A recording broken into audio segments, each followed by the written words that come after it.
नमस्कार मित्रांनो, आपली शेती डिजिटल शेती या यूट्यूब चॅनलवर तुमचे स्वागत आहे।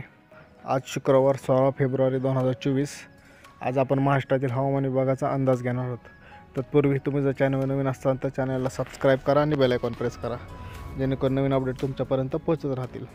चला तर मग व्हिडिओला सुरुवात करूया।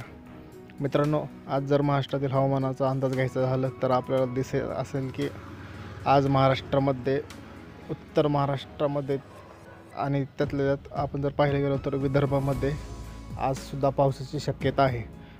विदर्भामध्ये आपण जर पाहत असाल तर गोंदिया जिल्ह्यामध्ये आपल्याला अवकाळी पावसाचा फटका बसताना आपल्याला दिसत आहे। जर आपण स्क्रीनवरती पाहत असाल तर दिसत आहे आपल्याला की गोंदियामध्ये पाऊस पडत आहे। सोबतच भंडारा जिल्ह्याच्या सुद्धा काही भागामध्ये आपल्याला थोडाफार प्रमाणात पाऊस पडताना दिसत आहे मित्रांनो।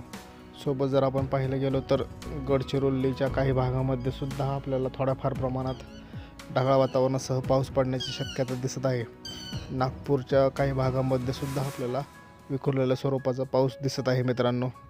जर आपण स्क्रीनवरती पाहत असाल तर आपल्याला दिसेल की नागपूरमध्ये सुद्धा थोड्याफार प्रमाणात असा पाऊस पडू शकतो। सोबतच आपण जर पाहायला गेलं तर आपल्याला दिसेल की उत्तर महाराष्ट्रातील नाशिकमध्ये ढगाळ वातावरण राहण्याची शक्यता आहे आज, आणि थंडीचे प्रमाणही इथे वाढण्याची शक्यता आहे नाशिक जिल्ह्यामध्ये।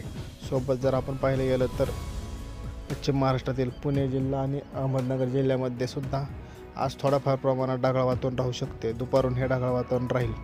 सोबतच बीड जिल्ह्यामध्ये सुद्धा आपल्याला दिसत आहे की आज थोड्याफार प्रमाणात विखुरलेल्या स्वरूपाचे ढगाळ वातावरण हे राहील। सातारामध्ये सुद्धा असेच वातावरण राहील मित्रांनो। अधिक माहितीसाठी आपल्या चॅनलला सबस्क्राईब करा। धन्यवाद मित्रांनो।